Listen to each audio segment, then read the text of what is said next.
Donc voilà, bonjour à tous. Donc moi je m'appelle Julien. Je voulais déjà d'abord remercier Dylan pour la présentation qu'il a faite. Je voulais rebondir dessus en disant que c'est vrai, je suis d'abord là pour répondre à vos questions.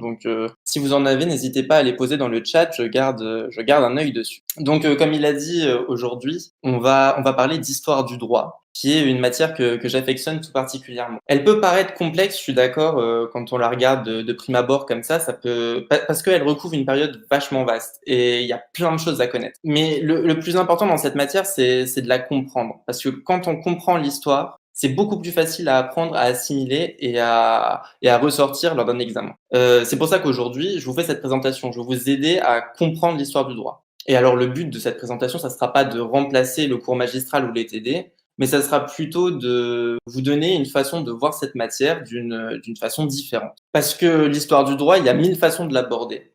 Et c'est presque impossible aujourd'hui que vous, tous ceux qui regardent, vous ayez le même cours d'histoire du droit. Donc aujourd'hui, on va aborder l'histoire du droit de façon chronologique. Je voulais traiter au début la totalité du programme, de l'invention de l'écriture à la Révolution française, mais pour une seule séance, ça aurait fait quand même long. On va se limiter des origines jusqu'à l'avènement du capet en 987. Et j'espère pouvoir traiter l'autre partie, si j'en ai l'occasion, lors d'un prochain cours. Donc, on va essayer de comprendre aujourd'hui comment le droit et les institutions se sont formés. Donc alors, tout d'abord, les premiers droits et organisations politiques. La Mésopotamie, ça signifie en grec entre deux fleuves. Et donc, on le voit bien là sur la carte que la Mésopotamie se situe entre le Tigre et l'Euphrate, qui correspond aux actuels Iran et Irak. Elle délimite une région géographique et c'est pas une région institutionnelle ou politique, c'est seulement géographique. On appelle, c'est pas un État au sens actuel du terme. Quand aujourd'hui on parle de la France, on parle de la région institutionnelle, de la région politique. On parle pas de la région géographique. Là, ici, Mésopotamie, c'est seulement géographique. Donc, ces deux fleuves, le Tigre et l'Euphrate, sont bordés de diverses villes qui se sont dotées d'organisations politiques entre le 3e et le 2e millénaire avant notre ère. L'institution dirigeante de ces entités politiques, c'est soit un roi ou une caste, pardon. Et ce roi ou cette caste impose son pouvoir et sa politique à travers le droit. Et ces décisions gouvernementales sont portées à la connaissance de tous grâce à une invention majeure qui fait qu'on passe de la préhistoire à l'histoire et qu'on puisse en parler aujourd'hui, qui est l'écriture. Donc, d'un côté, l'écriture fait entrer l'humanité dans l'histoire, comme je le disais, et plus précisément dans l'Antiquité, et permet de l'autre côté à l'autorité dirigeante de faire connaître son droit et de le faire appliquer. En effet, c'est plus facile quand on voit rédigé sur une stèle et affiché sur la place publique de rendre le droit accessible à tous et à la portée de tous. Donc ainsi, entre 2350 et 1800 avant notre ère, sont apparues les premières sources juridiques écrites. Les différentes lois, les premières lois qui ont été écrites, donc là je vais écorcher les noms, ça va être drôle. On a la loi d'Urucagina, donc de moins 2350, qui a été faite à Lagasse. On a la loi de Guéda aussi, faite à Lagasse. La loi de Chugui, la loi de Lipititsa et les lois d'Esnuna. Donc ça c'est vraiment les premières lois écrites, les premières traces qu'on a pu retrouver. Puis vers 1750 avant notre ère, on trouve le code d'Hammurabi. Et le code d'Hammurabi, c'est le plus considérable des textes législatifs mésopotamiens. Donc s'il y a un texte à se remémorer, à se rappeler, c'est celui-là. S'il faut mettre un texte dans une dissertation, c'est celui-là. Et comme a dit Dylan tout à l'heure, c'est toujours bien pour briller en société de parler du code d'Hammurabi lors d'un dîner. Ça fait son effet. Donc ce code d'Hammurabi, c'est un recueil juridique qui traite de plein de matières usuelles qui étaient donc très usées à cette époque-là. Donc on peut voir qui traite de l'organisation judiciaire, des questions de procédure, du droit pénal, du droit rural, ça qui était très important, du mariage, de la succession, du droit de la famille, ou même de certains contrats. En fait, ces matières usuelles, donc là celles que je viens de citer, elles caractérisent le système juridique de l'Antiquité dans son ensemble. Et on peut même étendre ça jusqu'à la Rome républicaine qu'on verra après. Et en reprenant les matières exposées, les premières sociétés organisées se dotent d'une justice publique. C'est vrai, quand on voit que toutes ces matières sont codifiées, on se dit qu'il y a vraiment une justice publique qui outrepasse la justice privée et le simple fait de la vengeance privée. On veut vraiment outrepasser cette loi du talion déjà à cette époque. Donc cette société organisée, pour pas utiliser le mot État, hein, parce qu'il n'y a pas encore tous les éléments pour qualifier ces sociétés d'État. Donc cette société organisée, elle instaure une institution judiciaire gérée par le peuple dans son ensemble ou par des représentants du peuple pour régler des conflits entre particuliers. Ces litiges, ils portent avant tout sur le droit rural. C'est ce que je disais, c'est le plus important. Donc, pour vous donner un exemple un peu concret, c'est quand, par exemple, un troupeau a arraché la clôture du voisin ou que des ouvriers agricoles ils se trompent de terre au moment de cultiver le champ. Il convient de rappeler aussi que jusqu'à la fin de la Rome républicaine, la plupart des anciens possèdent leur propre lot de terre pour se nourrir, que ce soit en ville ou à l'extérieur. Donc il y avait déjà cette idée de propriété. Les principaux contrats donc qu'on peut voir donc dans le code d'Hammurabi toujours, ça correspond à la vente, notamment la vente de produits récoltés, mais aussi à la location. Que ce soit la location de terre, la location de maison ou encore la location de force de travail. Et on pense avec la location de force du travail automatiquement au premier contrat de travail. Ces terres appartiennent à des familles qui s'agrandissent avec le mariage et qui les transmettent aux descendants. Donc il y avait aussi déjà une idée de succession et c'est pour ça qu'on voit que dans le code d'Hammurabi, on réglementait le mariage, la famille et la succession. Donc en résumé, les sociétés archaïques de l'Antiquité et leur système juridique s'organisent de manière familiale, clanique ou plus largement communautaire. Donc c'est toujours l'idée de famille, l'idée de clan, l'idée de communauté. Les individus sont toujours solidaires entre eux et tant que tous respectent l'ordre établi autour d'une économie majoritairement agricole, agraire ou pastorale. Et cette vie donc dans cette période était rythmée quotidiennement par la religion, avec des fêtes pour célébrer la moisson ou avec des interdits qui paraissent comme des lois morales à respecter. L'élément religieux est aussi présent dans le code d'Hammurabi, c'est important de le préciser.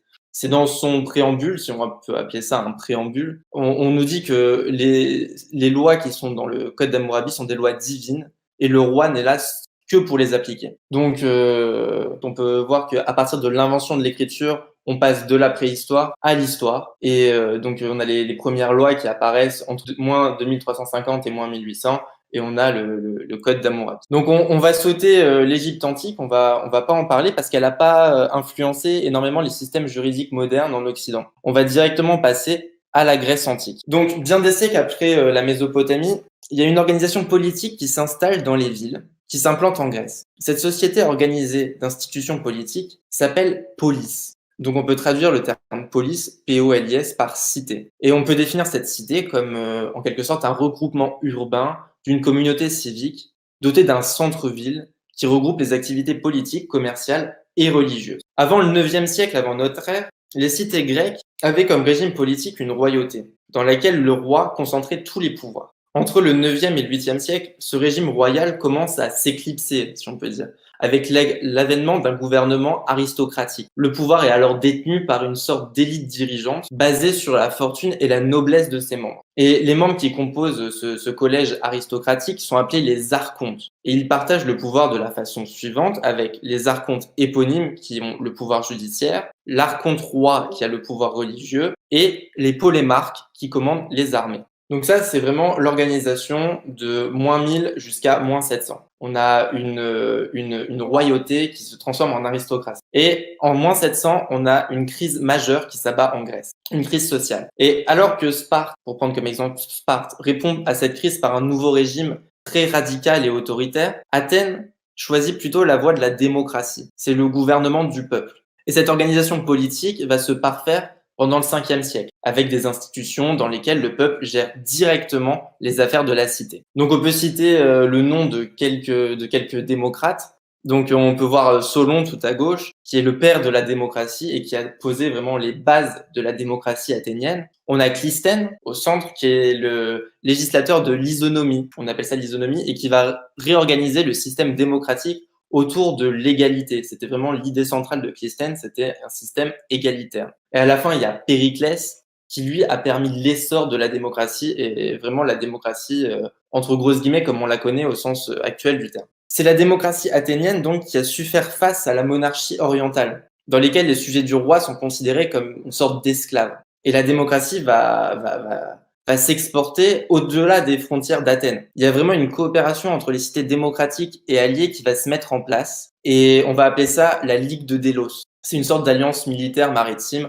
en vue d'une invasion des Perses. Donc sous ce régime de démocratie athénienne, les lois étaient élaborées et votées par les assemblées populaires, mais devaient respecter le nomos, qui représente les lois fondamentales établies par les grands personnages de la démocratie. Donc, ces lois établies par les assemblées populaires devaient respecter donc une sorte de loi supérieure qu'on appelait le nomos. Et donc, on peut se poser la question et se dire, est-ce que c'est pas une sorte de prémisse d'un contrôle de constitutionnalité entre les lois, avec la loi supérieure, le nomos, et les lois qui étaient élaborées par les assemblées populaires. Donc voilà, ça c'est ce qu'on pouvait dire des origines du droit en Mésopotamie et en Grèce antique. Et on va maintenant s'intéresser aux institutions de la Rome antique. On va pas s'attarder énormément sur la Rome antique, on va voir que les points importants en matière de droit et d'institution, parce que sinon on pourrait faire des heures et des heures sur la Rome antique. Donc l'étude de cette Rome antique, elle ne doit pas être négligée, parce que Rome a apporté un legs considérable dans les civilisations occidentales contemporaines. D'abord, son droit que les civilisations ont repris à travers les époques, que ce soit dans les systèmes romano-germaniques ou ceux de common law. Et ensuite, sa res publica, sa chose publique, qui a permis la création de l'État moderne et également sa démocratie, qui était différente de celle de la démocratie athénienne. Certes, les Romains ont réceptionné les idées politiques de la Grande Grèce en matière de démocratie, mais ils les ont adaptées. En fait, pour parler simplement, ils ont créé une sorte de démocratie indirecte qui ne reflète pas toujours l'opinion générale. Donc pour parler de la Rome antique et de la Grèce, et pour bien comprendre ce que je viens de vous expliquer, on peut retenir une citation, c'est celle d'Aldo Schiavone, qui a dit « En simplifiant quelque peu, mais sans nous éloigner de la vérité, nous pouvons dire en effet que si nous devons aux Grecs la naissance du politique, nous devons aux Romains celle du juridique. » Donc, mais pour mieux comprendre cette citation, il faut revenir dans l'histoire, il faut étudier plus amplement l'histoire romaine, et c'est ce que nous allons faire. Et on va revenir plus précisément au 8e siècle avant notre ère, dans le Latium. Dans le Latium, d'après la légende, Romulus, qui était le fils du dieu Mars, fonde la ville de Rome en moins 753. Il instaure ainsi une royauté et devient le premier roi de Rome. Durant ce 8e siècle, les clans familiaux qu'on appelait les gens, qui forment chacun une sorte de village, se réunissent autour d'une seule institution, qui était le Conseil des Patresses, c'est-à-dire le Conseil des chefs de famille. Au-dessus de ce conseil, il y a un roi, qu'on appelait Rex, qui est nommé par et parmi les Patresses, donc dans ce Conseil des Patresses. Il est à la fois prêtre, juge, chef de guerre, comme le roi de l'époque de la Grèce antique. La population romaine, elle est répartie territorialement autour de 3 tribus, qui sont elles-mêmes divisées en 10 curies. C'est une circonscription à la fois civile et militaire. Donc si on compte bien, on voit qu'il y a 30 curies en tout à Rome. Et la réunion de ces 30 curies forme ce qu'on appelle les comices curiates, qui est une assemblée qui est dominée par les patresses. Au 7e siècle avant notre ère, entre 620 et 580, la ville de Rome naît. Et cette naissance se matérialise par l'édification du Pomerium. C'est le nom des murs qui délimitent toute la cité. Le pouvoir royal évolue aussi. Il est dorénavant composé de 2 choses, l'imperium et l'hospicium. Donc l'imperium, c'est le pouvoir absolu de commandement civil et militaire. Donc le roi était doté, on disait que le roi était doté de l'imperium. Et l'hospicium, c'est la partie plus religieuse, où le roi, pour exercer ses pouvoirs, devait prendre les auspices, on appelait ça. Donc c'est ce qui rattache le pouvoir royal à la religion. Donc après moult péripéties, est instauré en 504 avant notre ère un nouveau régime politique qu'on appelle la République. Mais cette République ne va pas être la même durant les 5 siècles de son existence. Elle va en effet évoluer en fonction des époques. D'abord, la République va être purement aristocratique, c'est-à-dire que seuls les patriciens dirigeaient la cité. Elle deviendra oligarchique à partir du 2e siècle avant notre ère. Ça veut dire que les membres de la noblesse romaine pourront diriger la cité. Ce sera plus seulement les patriciens. Donc la République romaine subit pendant cette période de nombreuses mutations institutionnelles, notamment avec les revendications populaires à travers des révoltes et des conquêtes qui étaient légales. C'est le fameux SPQR. Je pense que vous en avez déjà entendu, le Senatus Populusque Romanus. C'est l'alliance du peuple et du Sénat romain à travers 3 institutions. Donc tout d'abord, il y a le Sénat de la République. C'est le descendant direct du Conseil des Patresses, car seuls les membres du patriciat y siègent. Les fonctions de ce Sénat vont évoluer tout au long de la République. Il est, et il reste, la principale institution du gouvernement. Donc ce sont les sénateurs qui administrent les finances, qui gèrent les propriétés de l'État, qui concluent un traité de paix, etc., etc. Et il faut souligner que je pense le rôle le plus important du Sénat romain, c'est qu'il accorde l'auctoritas à la lex, c'est-à-dire qu'il donne force exécutoire à la loi. Donc ensuite, à côté de ce Sénat romain, on peut voir les magistratures romaines. Donc le magistrat romain, ça correspond pas du tout à un juge. Il s'agit d'un homme d'État qui exerce des fonctions publiques et politiques spécifiques. Mon Nana qui nous dit qu'elle n'a pas compris ce que c'était SPQR, donc on va revenir dessus. Et SPQR, c'est Senatus Populusque Romanus. C'est vraiment en traduction, c'est le Sénat et le peuple romain. Donc c'est comment on pourrait dire ça? C'est l'union du Sénat et du peuple romain qui vont après former des institutions. Et cette union du peuple et du Sénat romain, ça formait la République romaine. Et ça a été noté SPQR tout simplement parce que on a voulu unir le peuple de manière à ce que tout le monde le sache. Donc on a voulu unir le peuple pour les conquêtes romaines et pour l'expansion de la ville. Donc voilà. Oui, donc comme je disais, les magistrats, donc c'est pas des juges, c'est des hommes d'État qui exercent des fonctions publiques et politiques spécifiques. C'est, si on pourrait dire, faire une comparaison avec la royauté, c'est le descendant direct du roi. Et afin d'éviter la tyrannie d'un seul dirigeant, on n'a pas voulu qu'il y ait un seul roi. On a divisé le pouvoir. Et on a créé 2 consuls. Mais dans ces magistrats, il n'y avait pas que les consuls. Il existait d'autres magistrats qui permettaient d'alléger les compétences des consuls. Et donc à ce titre, on peut citer les censeurs, dont le rôle c'est de recenser la population romaine. Il y avait aussi les préteurs, qui sont des juges et qui gèrent la justice. Il y avait également les édiles, qui avaient une fonction administrative en matière d'ordre public. Les questeurs, qui gèrent le trésor public. Il y avait le tribun de la plèbe, qui représente le peuple devant les institutions, et il y avait le dictateur. Le dictateur qui, lui, devait régler une crise militaire ou sociale dans un délai maximum de 6 mois. Ce dictateur, lui, c'était pas un magistrat ordinaire, il n'était pas là tout le temps, il était là seulement quand il y avait une crise.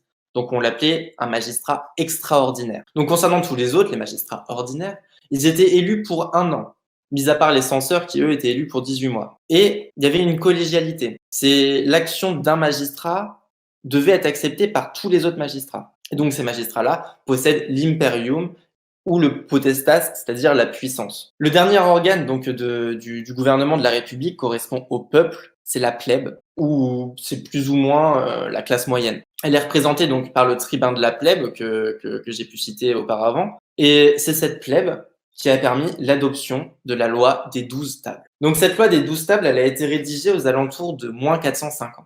Elle sert en quelque sorte de recueil de lois, un peu comme le code d'Hammurabi, qui était affiché sur le forum, donc la place publique. Et l'objectif de cette loi des 12 tables, c'était l'égalité d'accès aux droits. Attention, c'était pas l'égalité juridique entre les patriciens et les plébéiens, c'était pas l'égalité juridique entre les riches et les pauvres, c'était vraiment l'égalité d'accès aux droits. Ça veut dire que tout le monde pouvait accéder à ces lois puisqu'elles étaient affichées sur la place publique. Donc à partir de ce moment, le système juridique romain, il va évoluer dans de nombreux domaines. D'abord, il va se laïciser, et ça c'est très important. Parce que le droit romain archaïque, celui qui précédait la loi des 12 tables, c'était une sorte de droit magico-religieux qui était donné par les pontifes, qui étaient les seuls à connaître la coutume des ancêtres. Et il arrivait à ces pontifes de créer du droit imprégné de religiosité qu'on appelait le fas. Donc ce droit magico-religieux s'appelait le fas. Et ce fas avec la loi des 12 tables va devenir le ius, c'est-à-dire un droit laïque qui a été créé sous l'impulsion des juristes romains plébéiens. D'un autre côté, le droit romain va s'assouplir à partir du IIe siècle avant notre ère. Le droit romain archaïque, c'était en quelque sorte un droit très solennel et formel, dans lequel les particuliers ils devaient respecter une certaine cérémonie pour que l'acte conclu soit valide. Par exemple, un cas concret, si on voulait conclure un contrat, le simple fait d'éternuer pendant la conclusion du contrat rendait celui-ci directement nul. On s'attardait pas en fait à la volonté des parties, mais on s'attardait seulement sur le formalisme. Et ce consensualisme va naître à partir du IIe siècle, donc avant notre ère. Siècle de la victoire de Rome contre Carthage et de son expansion territoriale sur les pourtours de la mer Méditerranée. Donc ce consensualisme fait apparaître un droit romain plus souple qu'on appellera donc le droit romain classique. Donc les sources de ce droit classique sont la lex et la jurisprudence, la loi et la jurisprudence. La jurisprudence a toujours eu une importance assez importante. En moins 27, Octave Auguste prend le pouvoir à la suite d'une longue guerre civile. Il a réussi à instaurer ce qu'on appelle la Pax Romana, la paix romaine. Et afin de le remercier de cette paix, le Sénat le nomme princeps, c'est-à-dire premier magistrat de la cité romaine. Et il le nomme princeps à vie. Autrement dit, le régime impérial vient de naître. Et plus exactement, si on veut être précis, c'est la mise en place du principat. Parce que le régime impérial, ce qu'on verra, il se divise en deux. On a donc la première partie qui est le Principat. Et dans ce Principat, l'empereur regroupe tous les pouvoirs et est le premier magistrat. Donc la magistrature républicaine que l'on avait vue avant perdure encore. D'ailleurs, les Romains se croient toujours en république jusqu'à la fin du IIIe siècle. Le système juridique reste le même, ça reste toujours le droit romain classique. Mais une des sources du droit change. C'est pour ça qu'on peut voir qu'on est en empire avec le recul. Et la source qui change, c'est la loi. C'est plus la loi républicaine qu'on applique, celle qui a été approuvée dans les assemblées populaires, mais ce sont des constitutions impériales qui émanent de l'empereur lui-même. Et à ce titre de constitution impériale, il en existe 4 types. On a les édits, qui sont des textes à caractère général. On a les décrets, qui sont des jugements donnés par l'empereur lui-même. Les rescrits, qui correspondent à une réponse officielle de l'empereur. Et les mandats, qui correspondent à des réponses administratives posée à l'autorité impériale. À côté de cette loi, il y a toujours un essor important de la jurisprudence, il ne faut pas l'oublier. Donc le régime juridique va encore évoluer à partir du IIe siècle et tout au long du IIIe siècle. Constantin Ier, d'ailleurs, va mettre en place une nouvelle forme de gouvernement impérial qui s'apparente à une sorte de monarchie absolue de droit divin. Il fonde donc la deuxième période de l'Empire, le dominat. Et l'empereur sera considéré dans ce dominat comme un dominus, c'est-à-dire un véritable seigneur. Ce sera lui qui aura tous les pouvoirs. En 326, d'ailleurs, Constantin fonde Constantinople, qui devient le centre du pouvoir impérial, alors que Rome ne reste plus qu'une sorte de capitale honorifique. Et à la mort de Constantin, l'Empire romain n'arrive plus à retrouver l'unité qu'il avait avant. Et c'est nécessaire de le diviser pour faciliter sa gestion. C'est alors à ce moment-là qu'apparaît l'Empire romain d'Occident et l'Empire romain d'Orient. Et ce dominat, donc pour revenir au droit, il fait encore évoluer le droit romain. Il s'agit de ce qu'on appelle le droit romain post-classique, où seule la loi de l'empereur est une source juridique. Et ces lois vont faire l'objet d'une codification, codification dans le sens compilation de textes dans un ouvrage. Et on peut voir les traces de cette codification d'abord avec le code théodosien de 439 et le code justinien qui a eu une extrême importance par la suite en 535. On rentre alors dans une grande période de transition entre l'Antiquité et le Moyen-Âge. L'Empire romain d'Occident s'écroule en 476, alors que l'Empire romain d'Orient persiste jusqu'à la fin du Moyen-Âge, en devenant l'Empire byzantin. On va parler de cette période de transition qu'on a nommée la période franque. Donc cette période, elle succède directement à la chute de l'Empire romain d'Occident en 476. Et elle précède la création du royaume de France en 987 avec l'avènement du Quai. C'est ce qu'on appelle le Haut Moyen-Âge. Cette période, elle est marquée par l'installation dans l'actuel territoire français et même jusqu'en Espagne des peuples venus de l'Est, essentiellement germaniques. Il s'agit de ce qu'on appelle les invasions barbares. Nombreux sont les peuples qui ont traversé la Gaule ou qui s'y sont implantés. On peut parler par exemple des Goths, des Ostrogoths, des Visigoths, des Huns, des Burgonds, etc., etc. Et parmi tous ces peuples barbares, on va en retenir qu'un, qui étaient les Francs. Ils sont issus d'un peuple germanique, avec une langue germaine qu'on appelle le francique. Ils vont s'implanter de part et d'autre du Rhin, à la fois en Gaule et en Germanie. On aura donc en Gaule les Francs saliens et en Germanie les Francs ripulaires. Nous, ce qui va nous intéresser, c'est les Francs saliens, qui vont réussir à perdurer dans le temps et qui vont former le futur royaume de France. Ce haut Moyen-Âge est également appelé la période franque. C'est une période où l'unité politique et juridique n'existait pas. Et comme elle n'existait pas, on va voir cette période assez rapidement autour de 3 axes chronologiques. On va voir d'abord l'installation des peuples barbares, comment ça s'est passé. Ensuite, on va voir les Mérovingiens et on va voir très rapidement les Carolingiens. Donc tout d'abord, les barbares. Donc comme on l'a vu auparavant, l'Empire romain d'Occident subit au 5e siècle l'invasion des peuples barbares à l'intérieur de son limès, à l'intérieur de son territoire. Le coup de grâce à l'Empire romain est donné en 476 par un certain Odoac, qui détrône le dernier empereur occidental romain, qui était Romulus Augustulus, qui alors n'était qu'un enfant. À partir de ce moment, les peuples venus de l'Est vont s'installer sur les ruines de l'Empire d'Occident, en fondant de nombreux royaumes barbares. Ces peuples germains ne connaissent pas la notion d'État, à la différence des Romains qui connaissent ce concept avec la res publica, la chose publique qu'on a déjà vu précédemment. La société de ces peuples barbares est patronale, patrimoniale et clanique. Le roi barbare, c'est avant tout un chef de clan, un chef de famille, et il gère son territoire comme si c'était sa propriété. Donc c'est vraiment le chef. Ces barbares n'ont pas vraiment de loi, ils sont régis par des coutumes orales qui changent selon l'ethnie, les circonstances, les lieux. Et ces coutumes concernent avant tout le droit pénal et servent à maintenir l'ordre public. Par exemple, chez les Francs, on peut dire que la vengeance privée s'appelle faïda et elle peut être évitée si le criminel verse à la famille de la victime des dommages et intérêts. qui eux étaient appelés vergel. Donc le vergel, en quelque sorte, c'est le prix de la paix publique. Donc à la suite de tout ça,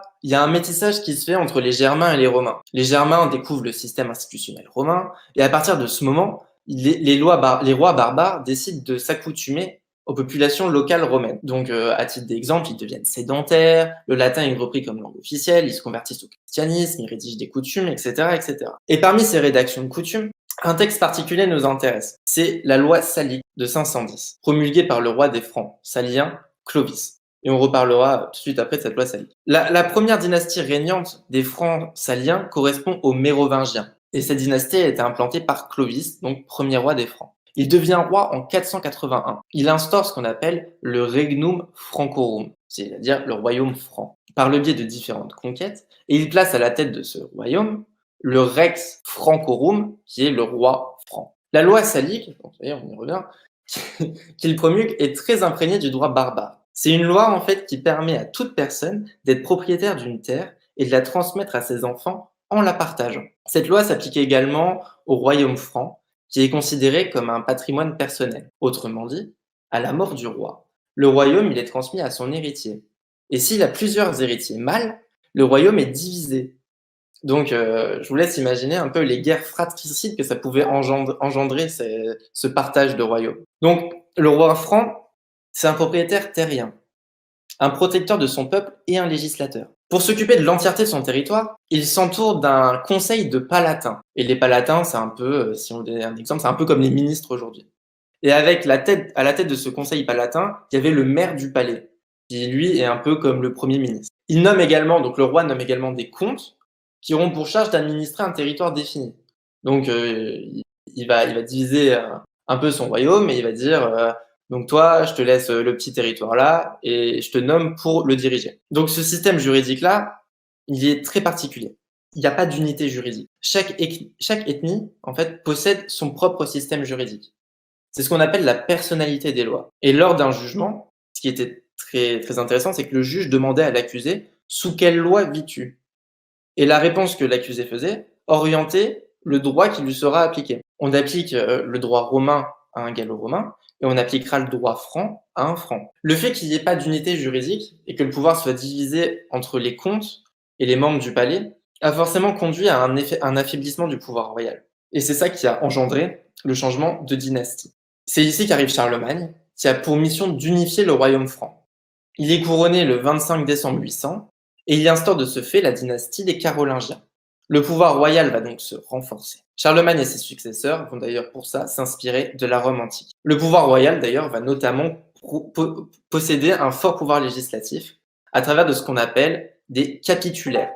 Et les capitulaires, ce sont des lois qui émanent directement du roi. L'ethnicité de la loi laisse place à une territorialité de la loi.